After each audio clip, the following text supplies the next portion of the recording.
everybody, it's Miss Crystal from the Dickinson County Library, and today is Friday, February 26th, which is National Fairy Tale Day. So what better way to celebrate than with a fairy tale? Can you guess what fairy tale we're going to be talking about with our felt board today? We are going to be telling the story of Little Red Riding Hood. Once upon a time, there was a sweet little girl who was loved by all who knew her. She lived with her mother in a cozy little cottage at the edge of a forest. The mother made a lovely red cape and hood for her little girl. The little girl loved her hood so much she never took it off. So she became known as Little Red Riding Hood.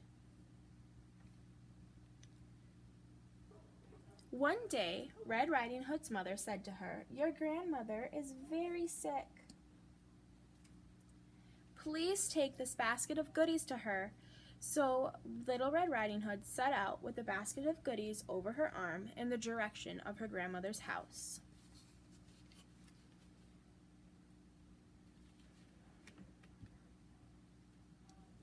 As she was walking, suddenly a great big wolf appeared.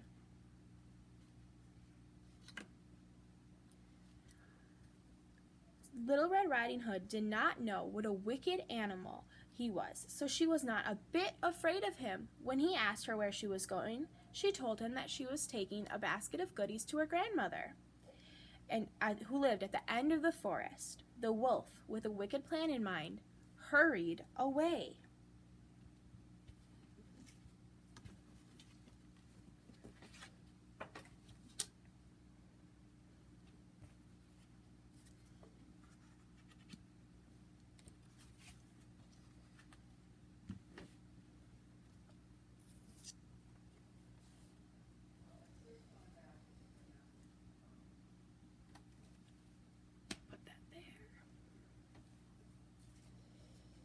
Meanwhile, Grandmother, tucked in her bed, heard a knock at the door.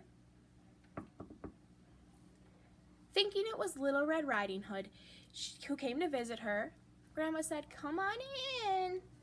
Instead, in walked the big bad wolf. Quick as a flash, Grandma jumped out of bed and ran away as fast as she could before the wolf could get to her. The wolf took one of Grandma's caps and nightgowns and pulled into the bed, pulling the covers up to his chin, where he waited for Little Red Riding Hood. Just then, there was another knock at the door. "Who's there?" called the wolf. "It's Little Red Riding Hood.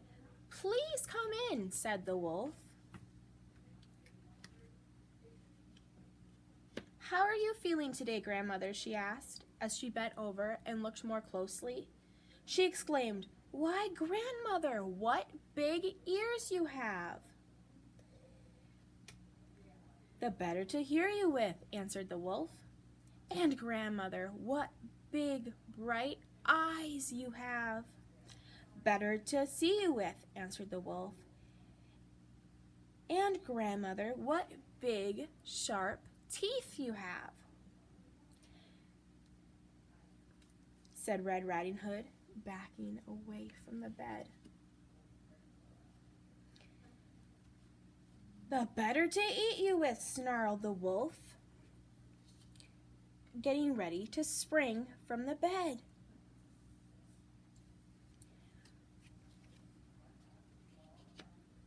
Red Riding Hood screamed loudly. A kind woodsman who happened to be passing by heard the screams. He quickly ran into the cottage, lifted his axe, and killed the wolf. Everyone was happy that the wolf was dead, and no one was hurt. The basket of goodies was opened, and Grandmother, the kind woodsman, and Little Red Riding Hood shared all of them. All right, that's the end of our story. I hope you all enjoyed this telling of Little Red Riding Hood, and we will see you next week. Bye!